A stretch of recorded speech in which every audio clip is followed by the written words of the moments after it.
Hello दोस्तों, मेरे साथ बोलिए छठी मैया की जय। प्रेम से बोलिए छठी मैया की जय। और छठ पर्व अभी आने ही वाला है।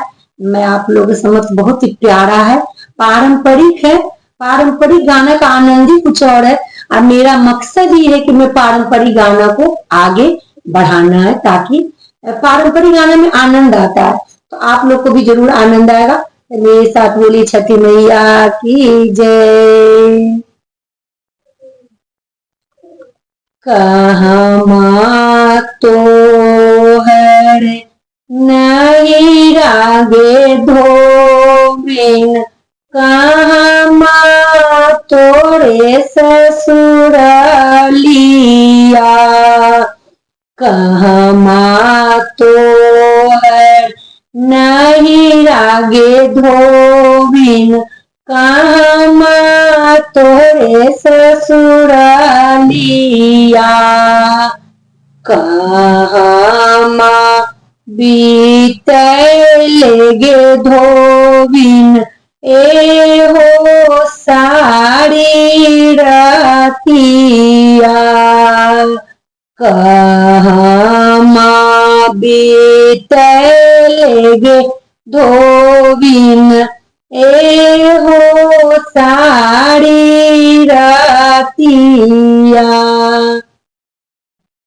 पूरब हमर नहीं राहे दीनानाथ, पश्चिम मोरे ससुरालिया। पूरब हमर नहीं राहे दीनानाथ, पश्चिम मोरे ससुरालिया। अबईते जायते हो दीनानाथ, बीतल साड़ी रातिया।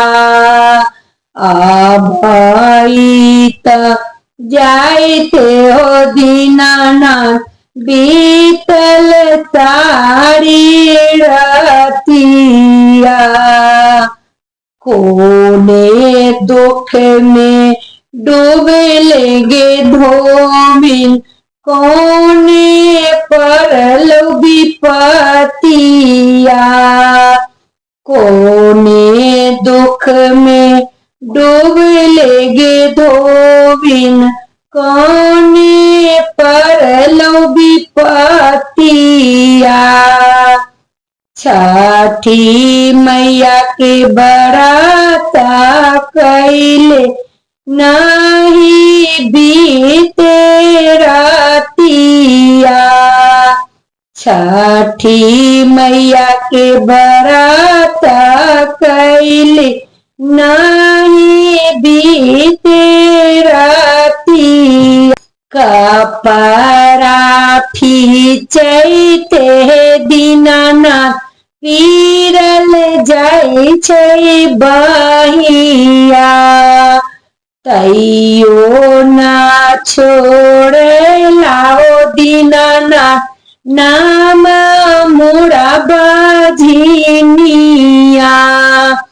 तैयो ना छोड़े लाओ दीनानाथ, नाम मोरा बझिनिया।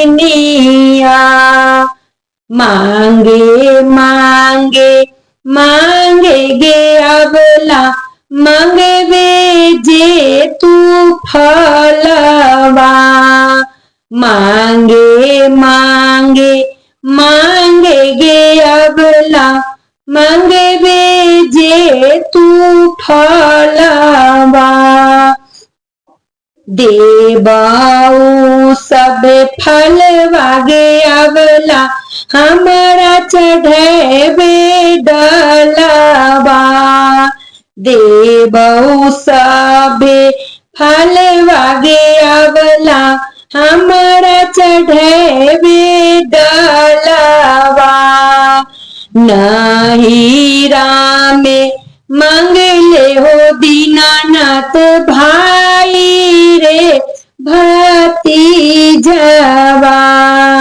नहीं रामे मंगले हो दीनानाथ भाई रे भतीजवा। ससुरा में मंगले हो दीनानाथ कामनी सिंदूरवा।